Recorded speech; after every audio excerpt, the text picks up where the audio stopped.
केसी वेणुगोपाल जी, मानिक टगोर जी, रेवंत रेड्डी जी,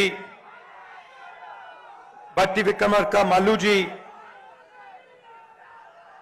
मधु याक्षी जी, जीवन रेड्डी जी,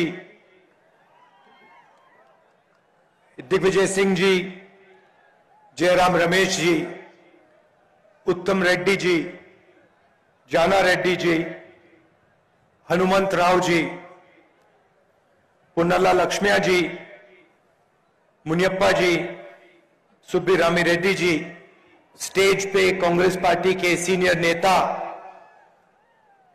हमारे प्यारे कार्यकर्ता, भाइयों और बहनों, प्रेस के हमारे मित्रों, आप सबका यहां बहुत बहुत स्वागत, नमस्कार।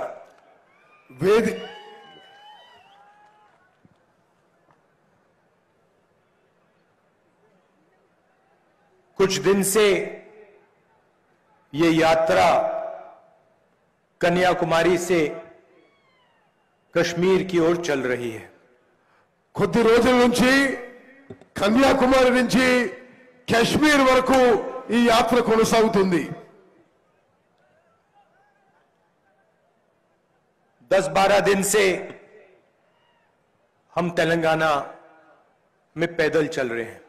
10-12 రోజుల నుండి తెలంగాణలో పాదయాత్ర కొనసాగిస్తున్నాము। और आज शाम हम तेलंगाना को छोड़कर महाराष्ट्र की सड़कों पर चलने जा रहे हैं। ఈ రోజు సాయంత్రము తెలంగాణను విడిచిపెట్టి మహారాష్ట్రలో ప్రవేశించబోతున్నాము। खुशी हुई कि तेलंगाना के इतने लोगों से बातचीत कर पाया, हाथ मिला पाया, गले लग पाया। చాలా दुख हो रहा है कि आज हम तेलंगाना को छोड़कर आगे बढ़ रहे हैं, महाराष्ट्र जा रहे हैं। చాలా సంతోషం। తెలంగాణలో చాలా మంది మాట్లాడి చేతులు కలిపి కౌగలించుకొని ఇంత లక్షల మంది కలవడం ఎంతో సంతోషం। ఈ రోజు తెలంగాణలో విడిచిపెట్టి మహారాష్ట్రలోకి పోవడం కొంత దుఃఖం అని కూడా మనం చేస్తున్నాను। हमारे कार्यकर्ताओं ने तेलंगाना में जबरदस्त काम करके दिखाया। తెలంగాణలో మన కాంగ్రెస్ కార్యకర్తలు అద్భుతంగా పనిచేస్తున్నారని చెప్పి నేను చేస్తున్నాను। ये मीडिया पे नहीं दिखता है, टीवी पे नहीं दिखाई देता, मगर मैंने अपनी आंखों से अपने कार्यकर्ताओं का काम देखा है। ఈ మీడియా మనం చేస్తున్న పని చూపించినా చూపించకపోయినా నేను మన కార్యకర్తలు చేసే పని నిరంతరం చూస్తూనే ఉన్నాను। कार्यकर्ताओं के हाथ टूटे, पैर टूटे, धक्का लगा, लाठी लगी, मगर आपने अपना काम पूरा किया। కార్యకర్తల చెయ్యి ఇరిగినా కాలు ఇరిగినా దెబ్బ తాకినా మీరు మీ పని నిరంతరంగా కొనసాగించడం మనస్ఫూర్తిగా మిమ్మల్ని అభినందిస్తున్నాను। और आपने सिर्फ कांग्रेस पार्टी का झंडा नहीं उठाया, आपने इस देश का, हिंदुस्तान का तिरंगा उठाकर चला। మీరు కేవలం కాంగ్రెస్ పార్టీ జెండాయే కాదు, భారతదేశం యొక్క జెండా కూడా గర్వంగా ఎత్తి ముందుకు తీసుకుపోయిన విషయం కూడా నేను మనం చేస్తున్నాను। और ये काम आप सालों से कर रहे हो। ఈ పని మీరు ఎన్నో సంవత్సరాల నుంచి చేస్తున్నారు। आप सबके हो, किसी एक जात के नहीं, किसी एक धर्म के नहीं, किसी एक भाषा के नहीं, आप सबके हो, आप हिंदुस्तान के हो। మీరందరూ భారతదేశ వాసులు, ఏ కులానికో మతానికో వర్గానికో భాషకో చెందిన వాళ్ళు గారు, మీరందరికీ చెందిన వాళ్ళు మీరు అని చెప్పి పనిచేస్తున్నారు। तो मैं शुरुआत में ही आपका धन्यवाद करना चाहता हूं, दिल से धन्यवाद करना चाहता हूं। ముందుగానే మీ అందరికీ పేరు పేరున ధన్యవాదాలు తెలియజేస్తున్నాను। पहले तेलंगाना आता था, गाड़ी में आते थे, लोगों से मिलते थे, ऐसी पब्लिक मीटिंग होती थी, नेता भाषण करते थे, चले जाते थे। ముందు తెలంగాణ వచ్చినప్పుడు వెహికల్స్ లో వచ్చి స్పీచ్లు ఇచ్చి వెళ్ళిపోయేవాళ్ళు। इस बार मैं और कांग्रेस पार्टी के सब नेता दिन भर आपकी सड़कों पे चले। ఈసారి నేను కాంగ్రెస్ పార్టీకి చెందిన నాయకులందరూ కూడా వీధుల్లో నడుస్తూ తెలంగాణలో మరి ప్రవేశించి నడుస్తూ ముందుకు పోయాం। किसानों से मिले, मजदूरों से मिले, कारीगरों से मिले, आदिवासी, दलित भाइयों बहनों से मिले, हर धर्म के लोगों से मिले, और सिर्फ मिले नहीं, घंटों बातचीत की और आपकी बात सुनी। రైతులు, రైతు కూలీలు, కార్మికులు, కర్షకులు, యువకులు, మహిళలు, సమాజంలో అన్ని వర్గాలతో కలిసి గంటలు గంటలు మాట్లాడడం జరిగింది। मैंने आपसे कहा कि इन सड़कों पे चलने के बाद मुझे खुशी हुई। खुशी इस बात की हुई कि मैंने आपके स्पिरिट को, आपकी आत्मा को अपनी आंखों से देखा। ఈ వీధులుగా తెలంగాణలో నడుస్తూ ఎంతో సంతోషం అనిపించింది। మీ స్పిరిట్, ప్రతి ఒక్కరి స్పిరిట్ కూడా నేను గమనిస్తున్నానని చెప్పి నేను మనకి तेलंगाना क्या है और क्या नहीं है वो समझने को मिला। తెలంగాణ ఏమిటో, తెలంగాణ ఏమి కాదో ఇది నాకు అర్థమవుతుందని చెప్పి కూడా నేను మనవి చేస్తున్నాను। और ये आप सब लोगों की आंखों में दिखता है, इसको छुपाया नहीं जा सकता। మీ అందరి కళ్ళల్లో స్పష్టంగా అవపడుతుంది, అది దాచి పెట్టలేరు అని చెప్పి నేను మనవి చేస్తున్నాను। मगर चलते हुए झलक दिखती है। మేము నడుస్తూ ఉంటే చాలా విషయాలు గమనించాం। मैं आपको एक उदाहरण देना चाहता हूं। ఒక మీకు ఉదాహరణ ఇస్తే, నేను यात्रा पे मैं चल रहा था, सब चल रहे थे, तो जब चलते हैं इस साइड देखते हैं, लोगों को नमस्कार करते हैं, इस साइड देखते हैं, लोगों से बात करते हैं। రోడ్డు పొడవునా నడుస్తూ పోతూ ఒక సైడ్ నమస్కారం పెడుతూ ఒక సైడ్ కలుస్తూ మాట్లాడుతూ ముందుకు ఈ పాదయాత్రలో కొనసాగడం జరిగింది। कुछ दिन पहले हम चल रहे थे, मैंने पीछे से अपनी आंख से देखा छोटा सा बच्चा अंदर आने की कोशिश कर रहा था। నడుస్తూ ఉంటే నేను స్వయంగా చూసిన ఒక చిన్న పిల్లవాడు వెనక నుంచి మా దగ్గర రావడానికి ప్రయత్నం చేస్తున్నాడు। काफी भीड़ थी, मैं सोच रहा था इस बेचारे को चोट ना लग जाए। చాలా మంది జనం ఉండే కాబట్టి ఆ పిల్లవానికి దెబ్బ తాకొద్దని చెప్పి నేను కోరుకున్నా। मगर मैंने कुछ किया नहीं, बुलाया नहीं। నేనేం చేయలేదు, ఏం పిలవలేదు కూడా। मैं देखना चाहता था कितना दम है लड़के में। నేను చూడదలుచుకున్నా ఆ పిల్లగానిలో ఎంత సాహసం ఉందో చూద్దాం అనుకున్నాను। क्या ये एक दो धक्के खा के भाग जाएगा या फिर ये कोशिश करेगा। అతను ప్రయత్నం చేసి మా దగ్గరకు వస్తాడా లేదా ఒకరిని దెబ్బలు తిని వెనక్కి పోతాడా అని చెప్పి నేను జాగ్రత్తగా గమనిస్తున్నాను। तो एक प्रकार से मैंने उसका टेस्ट लेने की कोशिश की। అతన్ని టెస్ట్ చేయడానికి ప్రయత్నం చేసిన నేను। 2-3 बार उसने कोशिश की, फिर पुलिस वाले ने उसको जोरों से धकेला, वो नीचे गिर गया। 2-3 సార్లు ప్రయత్నం చేసిండు, పోలీసు వాళ్ళు గట్టిగా నూకేస్తే అతను కింద పడ్డాడు, और फिर गायब हो गया। దెబ్బలు తాకినాయి అతనికి। मैंने कहा देखो, एक धक्का लग गया, डर गया, भाग गया। నేను చెప్పిన కింద పడ్డాడు, మరి భయపడి వెళ్ళిపోయిందని చెప్పి నేను మనం చేసిన। 5 मिनट बाद मैंने उसी चेहरे को सामने देखा, वो वापस आ गया। అదే మొహాన్ని నేను మళ్ళీ ముందు చూశాను। इस साइड फेल हुआ, धक्का लगा, छोटा सा बच्चा, उसको मारा, गिरा दिया, सड़क पे गिरा, छिल गया होगा। 2 मिनट के चला गया, दूसरी साइड से फंसा। ఆ చిన్న పిల్లవాడు నూకేస్తే కింద పడి దెబ్బలు తాకినా మళ్ళీ వేరే సైడ్ నుంచి ముందుకు రావడం నేను గమనించాను। मैंने कहा थोड़ा और इसको टेस्ट करता हूं। నేను అతను ఇంకొంచెంసేపు పరీక్ష చేద్దాం అనుకున్నాను। वहां धक्का मुक्की चल रही थी, चलता गया।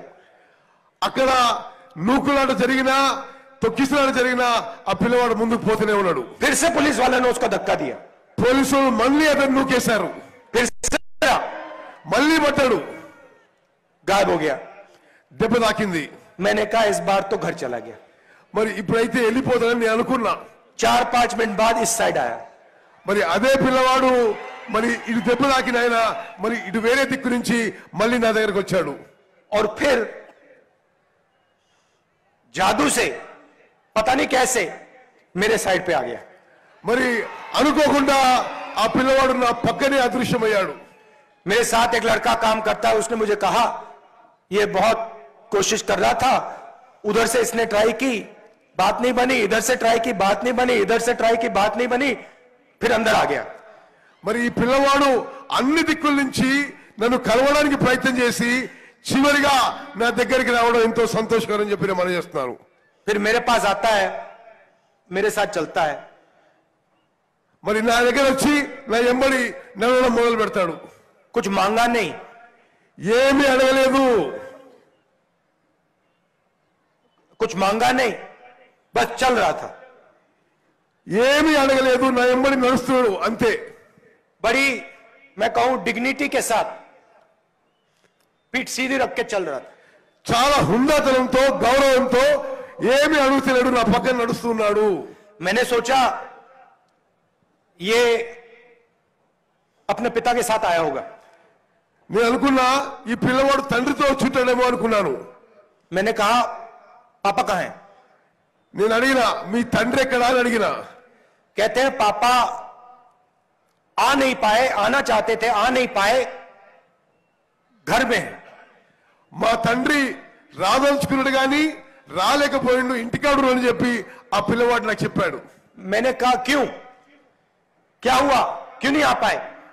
ఎందుకు ఎందుకు రాలేదని, తండ్రి ఎందుకు రాలేదని పిల్లవాడు నేను ప్రశ్నించాను. कहता है थोड़ा सा बुखार है. చెప్పిండు నాకు ఆ తండ్రికి కొంత జ్వరం వచ్చిందని. मैंने कहा तुम यहाँ अकेले आ गए? कहता हाँ मैं अकेला आया. నువ్వు ఒక్కరినే వచ్చినావా అంటే ఆ పిల్లవాడు అవును నేను ఒక్కరినే వచ్చానని చెప్పాడు. मैंने कहा चलो पापा से फोन मिलाओ. మరి మీ తండ్రి నాకు కనిపించమని చెప్పి నేను ఆ పిల్లగాని చెప్పాను. तो पापा वो फोन मिलाता है వాళ్ళ తండ్రికి ఫోన్ లో కలిపిండు. और फिर पापा का चेहरा मैंने देखा, पापा को डेंगू था. మరి వాళ్ళ తండ్రి యొక్క ముఖం చూపెట్టిండు, ఆ తండ్రికి డెంగ్యూ ఉందని చెప్పి తెలిసింది. और बेटे के दिल में डर था. పిల్లవాడి మనసులో కూడా చాలా బాధ ఉన్నది. मैंने पूछा अस्पताल ले गए? నేను అడిగినా హాస్పిటల్ తీసుకుపోయినావా? उसने जवाब नहीं दिया. అతను జవాబు చెప్పలేదు, चुप हो गया. జస్ట్ నిశ్శబ్దంగా ఉన్నాడు. मैंने पिता को नमस्ते की, अपने लोगों से कहा चेक करवाएं, अस्पताल भेजने की कोशिश करें. నేను ఆ పిల్లవాని తండ్రిని నా మనుషులకు చెప్పిన ఆ పిల్లవాని తండ్రిని హాస్పిటల్ తీసుకోమని చెప్పి చెప్పడం జరిగింది. अब आप देखो ये है तेलंगाना की आवाज. గమనించాలి, ఇది తెలంగాణ గొంతు చెప్పి మీకు మనవి చేస్తున్నాను. पहली बार दबा दिया, कहीं और से निकलेगी. ఒకసారి దెబ్బ తాకితే మరోసారి మళ్ళీ ప్రయత్నం మొదలు పెట్టిండు. उधर दब गई तो इधर से निकलेगी, అటు దెబ్బ తగిలితే మళ్ళీ వేరే దిక్కు నుంచి నా और దిక్కు, इधर दब गई तो फिर इधर से निकलेगी. మరి అన్ని దిక్కుల నుంచి కూడా దెబ్బలు తాకిన ముందుకు వచ్చిన ఈ స్పిరిట్ తెలంగాణలో ఉందని చెప్పి तेलंगाना की आवाज सुननी ही पड़ती है. తెలంగాణ యొక్క గొంతు వినవలసిందే. इसको दबाया नहीं जा सकता. దీన్ని అణిచివేయడం వీలు కాదు. और ऐसे ही मैंने आपको एक उदाहरण दिया, बच्चे का उदाहरण दिया, मैं आपको किसान का उदाहरण दे सकता हूं. నేను ఒక ఉదాహరణ ఇచ్చిన ఇటువంటి ఎన్నో ఉదాహరణలు మీకు ఇస్తా. నేను मैं आपको मजदूर का उदाहरण दे सकता हूं, ఒక కార్మికులు ఉదాహరణ కూడా ఇవ్వగలుగుతా. నేను మీకు आदिवासी माता का उदाहरण दे सकता हूं, ఆదివాసీలు గిరిజనుల విషయం కూడా చెప్పగలుగుతా. నేను మీకు दलित महिला का उदाहरण दे सकता हूं, మరి దళిత ఆడబిడ్డల విషయం కూడా నేను తెలియగలుగుతాను. सब ऐसे ही हैं, कोई पीछे नहीं हटता. మరి అందరూ కూడా తెలంగాణలో అదే విధంగా ఉంటారు, ఎవరు వెనక్కి పోరు. तो ये आप पूरे देश को सिखा सकते हो. ఇది మీరు ఇక్కడి నుంచి మొత్తం దేశానికి నేర్పించే శక్తి మీకుందని చెప్పి देश आपसे सीख सकता है. దేశం మీరు చూసి నేర్చుకునే అవకాశం ఉంది. मगर यहां पे मैं आपसे सवाल पूछना चाहता हूं, నేను ఇక్కడి నుంచి మిమ్మల్ని ఒక ప్రశ్న అడుగుతున్నా. उस बच्चे का पिता अस्पताल क्यों नहीं जा सकता? ఆ పిల్లవాడి తండ్రి హాస్పిటల్ ఎందుకు పోలేకపోయిండు? उसको कौन रोक रहा है? ఎవరు ఆపిండు? उसको कौन सी शक्ति रोक रही है? ఏ శక్తి అని ఆపింది? सारे के सारे अस्पताल तेलंगाना में प्राइवेटाइज कर दिए. తెలంగాణలో అన్ని హాస్పిటల్స్ ప్రైవేటీకరణ చేయబడినాయి. वही लड़का अगर सरकारी स्कूल में पढ़ना चाहे, अगर इंजीनियरिंग करना चाहे, डॉक्टर बनना चाहे, उसे लाखों रुपए देने पड़ेंगे. ఇదే పిల్లవాడు ప్రభుత్వ స్కూల్లో గాని ఇంజనీర్ గాని డాక్టర్ గాని ఏమైనా చదువుకోవాల్సుకుంటే లక్షల రూపాయలు ఖర్చు పెట్టాల్సిన అవసరం ఉంది ఇప్పుడు తెలంగాణలో. मैं आपको अभी बता रहा हूं कि उसके घर में लाखों रुपए है ही नहीं. నేను ఇప్పుడు మీకు చెప్తున్నా, ఆ పిల్లవాడి దగ్గర లక్షల రూపాయలు లేవు. कुछ भी हो जाए वो लाखों रुपए शिक्षा के लिए नहीं दे सकता है. ఏం జరిగినా విద్య కోసం లక్షల రూపాయలు ఖర్చు పెట్టే పరిస్థితి లేదు. और अगर देगा तो कर्जा लेके देगा. ఇవ్వాల్సి వచ్చినా అప్పు తీసుకొచ్చి ఆ ఫీజు కడతాడు, ఆ విద్య కోసం కడతాడు. ये हालत है तेलंगाना की. ఇది తెలంగాణలో ఉన్న పరిస్థితి. किसी भी युवा से पूछो, आपको कहेंगे कि शिक्षा के पूरे सिस्टम को तेलंगाना की सरकार ने खत्म कर दिया है, बेच दिया है. మీరు ఎవరినైనా అడగండి, తెలంగాణలో విద్యా వ్యవస్థని నాశనం చేసిండ్రు, అమ్మేసిండ్రు టీఆర్ఎస్ ప్రభుత్వం అని చెప్పి నేను మనం చేస్తున్నా. और जो आपने सपना देखा था, जो उस बच्चे ने सपना देखा था, उस सपने को आपकी ही सरकार ने नष्ट कर दिया, खत्म कर दिया.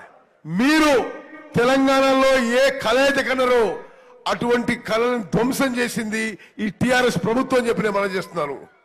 मैं दलितों से, आदिवासियों से मिला. నేను దళితులతోని గిరిజనులతో కలవడం జరిగింది. इंदिरा गांधी जी ने, कांग्रेस पार्टी ने उनको जमीन दी थी. ఇందిరాగాంధీ కాంగ్రెస్ ప్రభుత్వాలు వాళ్ళకి లక్షలాది ఎకరాలు ఇచ్చిండ్రు. उन्होंने कहा कि इंदिरा गांधी जी ने हमें जमीन दी. వాళ్ళతో అన్నారు ఇందిరాగాంధీ మాకు భూములు ఇచ్చిందని చెప్పి వాళ్ళే అన్నారు నాతోని. उसके बाद यूपीए की सरकार ने उनको ट्राइबल बिल दिया. గతంలో ఉన్న యూపీఏ ప్రభుత్వం వాళ్ళకి ట్రైబల్ బిల్ ఇచ్చింది. उस बिल को आपकी सरकार इंप्लीमेंट नहीं कर रही. ఇక్కడి ప్రభుత్వం అది అమలు చేయడం లేదు. फाइल को बंद करके दराज में रख दिया है. ఆ ఫైల్ ను మూసేసి పక్కన పడేసింది టీఆర్ఎస్ ప్రభుత్వం. और उल्टा आपकी जमीन हर रोज आपसे छीनी जा रही है. దళితులకి గిరిజనులకి టీఆర్ఎస్ ప్రభుత్వం మీకు భూములు ఇవ్వకపోగా మీ భూములు లాక్కుంటుంది టీఆర్ఎస్ और ప్రభుత్వం. आपकी जमीन का अधिकार जो आपकी है उसका अधिकार आपको नहीं मिलता. మీ భూములపై మీ అధికారం ఈ టీఆర్ఎస్ ప్రభుత్వం లాక్కుంటుంది మీ నుంచి మనం చేస్తున్నాను. मैं आपको स्टेज से सीधा कह रहा हूं, इस प्रदेश में जब कांग्रेस पार्टी की सरकार आएगी, आपकी जमीन का हक, आपकी जमीन आपके हवाले कर दी जाएगी. తెలంగాణలో కాంగ్రెస్ ప్రభుత్వం వచ్చిన తర్వాత మీ భూముల మీద హక్కు మీకే ఇవ్వబడుతుంది. जैसे इस पदयात्रा को कोई शक्ति नहीं रोक सकती है, आपकी जमीन आपको वापस देने से कोई शक्ति, दुनिया की कोई शक्ति नहीं रोक पाएगी. ఈ పాదయాత్రని ఏ శక్తి ఆపలేదు. మీ భూములకి, మీ అన్ని భూములకు కూడా మీ అధికారం మీకు ఇవ్వడానికి ఏ శక్తి కూడా ఆపలేదని చెప్పి నేను మనం చేస్తున్నాను. और किसानों से बात करो, सारे के सारे किसान कहते हैं हमें सही दाम नहीं मिलता, एमएसपी नहीं मिलती. एक किसान ने मुझे नहीं कहा मैं खुश हूं. నేను తెలంగాణలో కలిసిన ప్రతి రైతు అసంతోషంగా ఉండి వాళ్ళు ఉత్పత్తి చేసే వ్యవసాయ ఉత్పత్తులకు ఏ పంట కూడా ధర లభించడం లేదు అని చెప్పడం జరిగింది. किसी भी किसान, कोई भी किसान प्रॉफिट में नहीं है. तेलंगाना में एक नहीं मिलेगा आपको. నేను తెలంగాణలో కలిసిన వేలాది మంది రైతుల్లో ఒక్కరికి కూడా వ్యవసాయం లాభదాయకంగా లేదు. हमारी सरकार थी, यूपीए की सरकार थी, आप याद कीजिए, हमने आपका कर्जा माफ किया था. మేము యూపీఏ ప్రభుత్వంలో మొత్తం భారతదేశంలో రైతు రుణమాఫీ పూర్తి స్థాయిలో చేసిన విషయం మీకు గుర్తు చేస్తున్నాం. 72,000 करोड़, 70,000 కోట్లు, 72,000 కోట్లు మొత్తం భారతదేశంలో రైతుల రుణమాఫీ చేసినాము. तेलंगाना के किसान, आप अच्छी तरह सुन लो, यहां पे जैसे कांग्रेस पार्टी की सरकार आएगी आपका कर्जा माफ होने वाला है. తెలంగాణ రైతాంగం జాగ్రత్త వినండి. ఇక్కడ కాంగ్రెస్ ప్రభుత్వం రాగానే మీకు మొత్తం రైతు రుణమాఫీ మేము చేయబోతున్నాము. और अगर आप दाम देखना चाहते हो, एमएसपी देखना चाहते हो, रेवंत रेड्डी जी के पास लिस्ट है, क्या दाम आपको मिलने वाला है, वो लिस्ट उनसे दे लो. आप అన్ని పంటలకి పిసిసి ప్రెసిడెంట్ రేవంత్ రెడ్డి గారు మీకు చెప్తారు, అన్ని పంటలకి మంచి మద్దతు ధర ఇవ్వబోతున్నాము. उससे 1 रुपया कम नहीं. దాని నుంచి ఒక్క రూపాయి కూడా తక్కువ చేయకుండా మద్దతు ధరకి కొనుగోలు చేయబోతున్నాము. यहां पे सुबह आपके चीफ मिनिस्टर इरिगेशन प्रोजेक्ट्स का पैसा देखते हैं. ఇక్కడ ముఖ్యమంత్రి పొద్దున పూట ఇరిగేషన్ ప్రాజెక్టులలో కమిషన్ల గురించి లంచాల గురించి ఆలోచన చేస్తుంటాడు. रीशेड्यूल करते हैं ఆ ఇరిగేషన్ ప్రాజెక్టులని రీషెడ్యూల్ రీడిజైన్ చేస్తుంటాడు. और रात को शाम को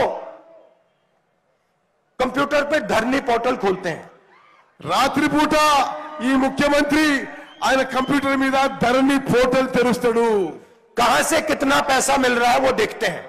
ఎక్కడి నుంచి ఎన్ని పైసలు ఎవరికి వస్తున్నాయని గమనిస్తాడు. कौन से किसान, कौन से दलित, कौन से आदिवासी से जमीन छीनी जा रही है, पूरी पूरी लिस्ट उनके पास. ఏ రైతు దగ్గర, ఏ దళితు దగ్గర, ఏ గిరిజన దగ్గర భూములు లాక్కుందామో అని ఆలోచన చేస్తాడు. इससे तेलंगाना को कोई फायदा नहीं हो रहा है. దీనివల్ల తెలంగాణకి ఏమీ లాభం జరగడం లేదు. इससे तेलंगाना के युवाओं को रोजगार नहीं मिल रहा है. దానివల్ల తెలంగాణ యువతకి ఉద్యోగాలు ఉపాధి కల్పించడం లేదు. किसानों को फायदा नहीं हो रहा है, गरीबों को फायदा नहीं हो रहा है. రైతులకి నిరుపేదలకి ఏమీ లాభం జరగడం లేదు. चुने हुए लोगों की सरकार चल रही है और पूरा का पूरा फायदा 5-10 लोगों को मिल रहा है. ఈ ప్రభుత్వం ఒక 5-10 మందికి లాభం కలిగించడానికే ఈ టిఆర్ఎస్ ప్రభుత్వం నడుస్తున్నది. दूसरी तरफ नरेंद्र मोदी जी हैं. మరి వేరే పక్కన ఢిల్లీలో నరేంద్ర మోదీ ఉన్నాడు. अच्छा, ये दोनों मिलकर काम करते हैं. నరేంద్ర మోదీ కేసీఆర్ కలిసి పనిచేస్తున్నారు. लोकसभा में बैठता हूं, कोई भी बिल नरेंद्र मोदी जी लाते हैं, पूरा का पूरा समर्थन टीआरएस देती है. నేను లోక్సభ సభ్యుడిగా చెప్తున్నా, నరేంద్ర మోదీ ఏ చట్టాన్ని పార్లమెంట్ లో తీసుకొచ్చినా కేసీఆర్ టీఆర్ఎస్ పార్టీ నరేంద్ర మోదీకి పార్లమెంట్ లో మద్దతు పలుకుతున్నారు. जब किसानों के खिलाफ नरेंद्र मोदी जी 3 काले कानून लाए, टीआरएस ने अपना पूरा समर्थन दिया. పార్లమెంట్ లో రైతు వ్యతిరేక చట్టాలు నరేంద్ర మోదీ తీసుకొచ్చినప్పుడు కేసీఆర్ టీఆర్ఎస్ పార్టీ ఎంపీలు నరేంద్ర మోదీకి మద్దతు పలికిండ్రు. सारे के सारे विपक्ष की पार्टियों ने बिल के खिलाफ खड़े हो गए, टीआरएस मोदी जी के साथ. ఈ రైతు వ్యతిరేక చట్టాలపై ప్రతిపక్షాలు అన్ని వ్యతిరేకించిన టీఆర్ఎస్ పార్టీ నరేంద్ర మోదీ పక్షాన్ని నిలబడ్డది. तो दोनों एक साथ काम करते हैं, ये आप भूलिए मत. బీజేపీ టీఆర్ఎస్ నరేంద్ర మోదీ కేసీఆర్ కలిసి పనిచేస్తారు. ఎప్పుడు మర్చిపోవద్దు మీరు. काम क्या है? काम है गरीबों से उनका पूरा धन, किसानों से, मजदूरों से जो उनका है वो छीनकर 3-4 मित्रों को देने का काम है. వీళ్ళిద్దరు కూడా రైతుల నుంచి సామాన్య ప్రజానికారించి వాళ్ళ ఆస్తులు ధనం గుంజుకొని 2-3 వ్యాపారవేత్తలు, బడా వ్యాపారవేత్తలకు దానం చేస్తున్నారు. इधर इरिगेशन प्रोजेक्ट्स और धरनी पोर्टल, ఇక్కడనేమో ఇరిగేషన్ ప్రాజెక్టులు, ధరణి పోర్టల్. दूसरी तरफ नरेंद्र मोदी जी हिंदुस्तान के पूरे पब्लिक सेक्टर को प्राइवेटाइज करने में लगे हैं. అక్కడ నరేంద్ర మోదీ భారతదేశం యొక్క ప్రభుత్వ రంగ సంస్థలు అన్ని కూడా ప్రైవేటీకరణ చేస్తున్నాడు. ఇక్కడ కేసీఆర్ ఇరిగేషన్ ప్రాజెక్టులు ధరణి పోర్టల్ ద్వారా లాభపడుతున్నాడు. BHEL, रेलवेज, जहां भी ये पब्लिक सेक्टर देखते हैं वहां प्राइवेटाइज करने की कोशिश करते हैं. BHEL లాంటి సంస్థలు, రైల్వే లాంటి సంస్థలను ప్రైవేటీకరణ చేస్తున్నారు నరేంద్ర మోదీ. और फिर दो काम इन्होंने किए जिसने हिंदुस्तान की जो रोजगार बनाने की रीढ़ की हड्डी है वो टूट गई. వీళ్ళిద్దరు కలిసి భారతదేశంలో ఉద్యోగాలు కల్పించే వ్యవస్థ వెన్నుముక ఇరగొట్టిండ్రు. रोजगार किसान देता है, छोटा व्यापारी देता है, स्मॉल और मीडियम बिजनेसेस चलाने वाले लोग देते हैं. ఉద్యోగాలు ఉపాధి కల్పించే బాధ్యత రైతులు, చిన్న వ్యాపారులు, చిన్న మధ్యతరహా పరిశ్రమలు చేస్తాయి. नरेंद्र मोदी जी ने नोटबंदी की, गलत GST लागू की और इन सब को खत्म कर दिया. నరేంద్ర మోదీ నోట్ల రద్దు, తప్పుడు చేసి తీసుకొచ్చి రైతులని, చిన్న వ్యాపారులని సర్వనాశనం చేసిండు. आज हालत यह है कि हिंदुस्तान के युवा को रोजगार नहीं मिल सकता. ఈ రోజు పరిస్థితి ఏంటంటే భారతదేశంలో ఎక్కడ కూడా యువకులకు ఉద్యోగాలు దొరకడం లేదు. पब्लिक सेक्टर में नहीं मिल सकता, प्राइवेट सेक्टर में नहीं मिल सकता. ప్రభుత్వ రంగ సంస్థల్లో దొరుకుతలేవు, ప్రైవేట్ రంగ సంస్థల్లో కూడా ఉద్యోగాలు దొరుకుతలేవు. और इससे पूरे देश में डर फैल रहा है. దీంతోని దేశవ్యాప్తంగా భయాందోళనలు వ్యాపించిపోతున్నాయి. किसानों को MSP नहीं मिलती, कर्जा माफ नहीं होता, उनके दिल में डर पैदा होता है. రైతులకి అప్పులు మాఫ్ కావు, MSP రావు, రైతులకి భయాందోళన ఈ నరేంద్ర మోదీ సృష్టిస్తున్నాడు. पब्लिक सेक्टर को प्राइवेटाइज किया जाता है तो पब्लिक सेक्टर में जो काम करते हैं उनके दिल में डर पैदा होता है. ప్రభుత్వ రంగ సంస్థలు ప్రైవేటీకరణ చేసి ప్రభుత్వ రంగ సంస్థల్లో పనిచేసే లక్షల కార్మికులకు వాళ్ళ మనసులో ये భయాందోళన. जानबूझ के देश में डर फैलाते हैं. इनकी पॉलिसीज डर फैलाने की पॉलिसीज हैं. नोटबंदी, GST, प्राइवेटाइजेशन. వీళ్ళు కావాల్సుకునే దేశంలో ప్రతి పౌరుల్లో భయాందోళన సృష్టిస్తున్నారు. మరి నోట్ల రద్దు కానీ, GST కానీ, ప్రైవేటీకరణ కానీ ఇవన్నీ కూడా భారతదేశంలో భయాందోళన సృష్టించడానికి అని చెప్పి నేను మనం చేస్తున్నాను. और फिर ये लोग डर को नफरत में बदलने का काम करते हैं. మరి ఆ బాధని విద్వేషంగా, మరి కోపంగా మార్చేస్తున్నారు. नफरत और हिंसा फैलाते हैं. మరి విద్వేషం, హింస ఈ సమాజంలో వ్యాపింపజేస్తున్నారు. इसीलिए हमने ये यात्रा शुरू की है. అందుకోసమే నేను ఈ భారత్ జోడో యాత్ర మొదలు పెట్టాను. हिंसा के खिलाफ, नफरत के खिलाफ, హింసకి వ్యతిరేకంగా, విద్వేషానికి, ద్వేషానికి వ్యతిరేకంగా నేను ఈ యాత్ర కొనసాగిస్తున్నాను. डर के खिलाफ, భయాందోళనకి వ్యతిరేకంగా ఈ యాత్ర చేస్తున్నాను. नोटबंदी, GST जैसी पॉलिसियों के खिलाफ, किसान के जो काले कानून है उनके खिलाफ, నోట్ల రద్దు, తప్పుడు GST, రైతు వ్యతిరేక చట్టాలకు వ్యతిరేకంగా ఈ భారత్ జోడో యాత్ర చేస్తున్నాను. और आपको ये बात दिख रही है कि हिंदुस्तान में भय, नफरत फैलाई जा रही है. మీ అందరికీ స్పష్టంగా అవబడుతుంది, భారతదేశంలో భయము, ఆందోళన, విద్వేషం వ్యాపించబడుతున్నాయి.